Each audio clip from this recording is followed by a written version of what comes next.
I noticed a lot of people notice you from working with different people. Jeff Lacey in the boxing, Winky Wright. I know that you was affiliated with J.Prince and all these type of people like that.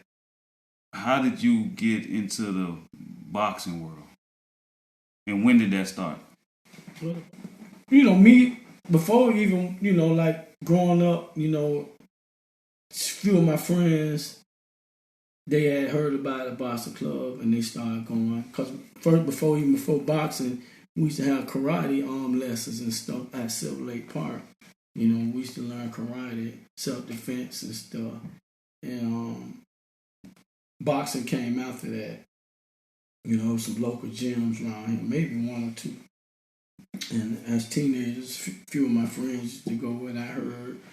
And, I started wanting to go. And it was basically me going just for self-defense. Because that's what I grew up on with, my family, having people teach us kung fu, karate, and all this stuff. So it's basically based on self-defense, not to compete, and because that's what was going on back then, and that's how me meeting Winky, when he first moved here, that was the first thing he wanted to do is box, not to compete. He just wanted to do it like how we were doing. He wanted to do it as a hobby, learn how to fight, just to, for self-defense reasons and stuff. Better defend yourself. And all of us was going in and out the gym, going in and out the gym, just know how to, use your hands and stuff like that. So that's how I ended up getting in the boxing world when Winky, before Jeff Lacey, all of us used to go, but Winky had something about him that was different. It came like natural to him. He had a love for it. I think he wasn't as distracted as we were, with like the streets or whatever. And it may be him not growing up in this city at the time might have played a big role, but who knows? I think that he just was born with it, with the talent. So, me hanging with him, me hanging together, and boxing, it kind of just out of the blue, people start talking about us going to the gym, and then Winky started going to the gym a lot, and he started getting good. He started noticing, he started getting good. But I actually was, cutting hair basically on how I really got involved, like with going to major events. But before that, we were just friends. All of us was just friends. A lot of my cousins was boxing. They was doing competition. Winky started doing it. Even he didn't want to, but he started competing. We used to go to all the local little fights, Tampa, Clearwater, Port Gore, local fights and stuff.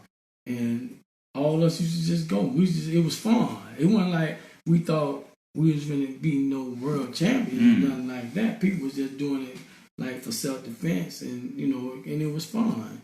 And then all of a sudden, we could start getting a name, for how good he was. And at the time, I was going to school to be a barber, but actually I was going to school for cosmetology and to do hair. And as Winky was getting better and better, he was like, "Hey man, could you travel with me? And cut my hair out while we on the road, whatever." I'm like, "Yeah, man, ain't no thing. I can do that." And plus we was tight, I always was there for him, ain't nobody gonna touch you. I ain't have to go to no boxing club. I learned skills, but my heart played a big role. And just not only that, the love that I had. I had love for people who I was around, and people knew it. So he wanted me to be around him. So he wanted to be around me. So that's how I ended up getting to going to bigger fights because not only just our friendship, but cutting his hair, being there for him, support, just supporting, not knowing that it was gonna take off like it did, but it just came from being supportive to him, and then later on he's like, man, you wanna get in the corner with me, man, because he wanted me to be there. He felt safe, secure, like, oh yeah, I don't mind, being in the corner with you, it's like now he having fights getting bigger and bigger, like start introducing me to different people that was in the boxing business, and once he got up to a certain height in his career, I started meeting, known people that was in boxing and not only that, in the entertainment business, like J.Prince. What was your relationship like? You just knew him in passing, or you actually knew him? I knew Jay. I knew Jay. Jay, I met Jay through Winky because Winky met him through another friend of ours that boxed. That he ended up being Winky's manager. So me and Jay's relationship came from he heard that I was I cut hair real good, So he was like, all right, tell your homie, man, can he cut my hair? Because it's like times that, we get together and it's right before a fight and he might even get no haircut. He's like, I'll try your partner out, I'll cut his hair. And the first haircut, he was like, man, dang, bro, you can cut. Like, I done been in a lot of places, but God dang, ain't nobody cut my hair this good. So that's how that's how I got a relationship with Jay, from cutting his hair. Good dude. How was it? Good dude, good dude. Laid back, real laid back. He was more like he had some ways where he'll get out there laid back because Jay like to have fun, But Jay was real cool. He wasn't no sedity type of dude. He was down to earth type of dude. But you could tell he was a businessman. He's serious about his business. That came first before anything. So, but we ended up getting a good relationship. He was cool with me, Because you hear stories in the industry about J.Prince and stuff, and I never knew, I never been around him. So for you to interact with him, I heard that he's a real serious guy, like and you witnessed him. You witnessed him up front like he's a serious businessman. Oh yeah, every time I cut his hair, he on his phone. He got his earplug in. He talking business 24/7. His work ethics in business is serious. Ain't nothing like ain't nobody like him. He put in the work, and that's what I think what make him special. Like every day, he thinking about business. He have fun now, but his business is important. He must have grown up that way because business is first with him. He's serious about that. And playtime is on his downtime when he want to have fun or whatever. But business is 24/7. He might, if he got playtime, it's just an hour or something out his day. But he a businessman. But he a good dude. Yeah. He a good dude. And have you ever met any other boxers? Mayweather, Zab Judah, any of those guys? Yeah, I done met all of them. I done met all of Zab, Roy Jones. You got any stories you can share about, like a Floyd Mayweather story you might be able to share with us or something? Let me see. I could say one time that I remember hanging out in Vegas and I ain't had nobody to hang out with, and I forgot what the name of the club that was in Caesar's Palace.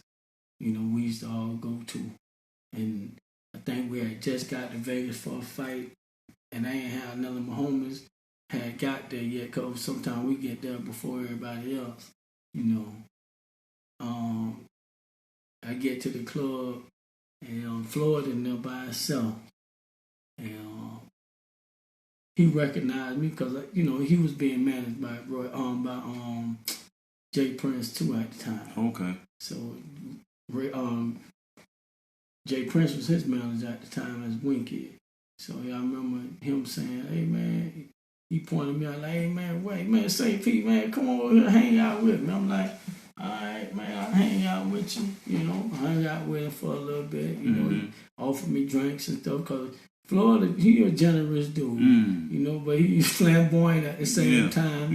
He's for sure of himself. Okay. He's a cocky dude, but I can see why. He the man. He raw now. Okay. He one of the best out there, and I can see. I give up to Floyd. But Floyd cool too at the same time. He was generous to say, man, come and hang out with me or whatever, buy me a drink or whatever. Hung out with him. But there's other times that I done hung out with him while we was with Jay and J.Prince, homie, Antonio Lund. A few times we done hung out together. Okay.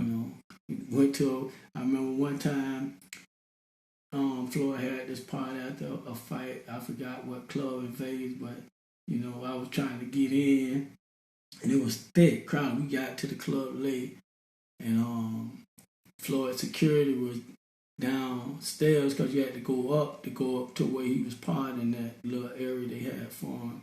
And I hadn't got there late and trying to get in, and I couldn't. It was so thick I couldn't see him. Yeah. So he must have came to the balcony area, hanging out to the back. I'm yelling, trying to get his attention. And he seen me. And I told the security, "Hey man, look, there go Floyd right there. He finna tell you to let me in here." So Floyd pointed like, "Man, you good, let him come on." So I came up. Okay, so he was a good dude. He was good. Okay. He was a good dude. Okay. And recently I saw a picture with you and Wink on the internet. And not to get too much into it, because I know you got your book and other stuff like that coming. But I heard that the boxing business could be a cutthroat business. And do you think, growing up with Winky Wright, do you think when people get into these certain circles of businesses, and as they rise, do you think that it's, because I heard through the grapevine certain rumors that y'all might have not been seeing eye to eye at certain times, or might have been fell out. Do you think that when you get to a certain level, when these certain people see the friends that these guys have hanging around, do you think that it's the money that changed some of these guys, or do you think that it's people in some of these guys' ears that try to separate and break up friendships out here? And has that ever, and what was the rumors that I heard true? At some point, were you guys not seeing eye to eye? Well, I'm gonna say it like this because I didn't have time to really evaluate like that situation with me and Winky and just the whole entertainment aspect, of boxing and just being in that world and having time to evaluate everything, just not on Winky but on my behalf, on me settling at times for things that I didn't have to settle for, and that's based on assuming, and when you assume, even though, you might have a situation where somebody might not be doing right by you, and if you're not speaking up in a sense where they understand that you like serious about, hey bro, what's going on now, so sometimes it might fall on you, but it is, you would assume that somebody would know how to treat somebody. But you can't, you have to, I think, just like any relationship, if you got a girl, whatever your preference is or whoever you want to see, I think that you have to speak up for yourself. Each individual say, hey, you're not going to treat me like this, else I'm going to do this or I'm going to do that or I'm going to leave or whatever, So I think on both parties, but you would assume that people would see things the way you see it. Like, do you think this is good?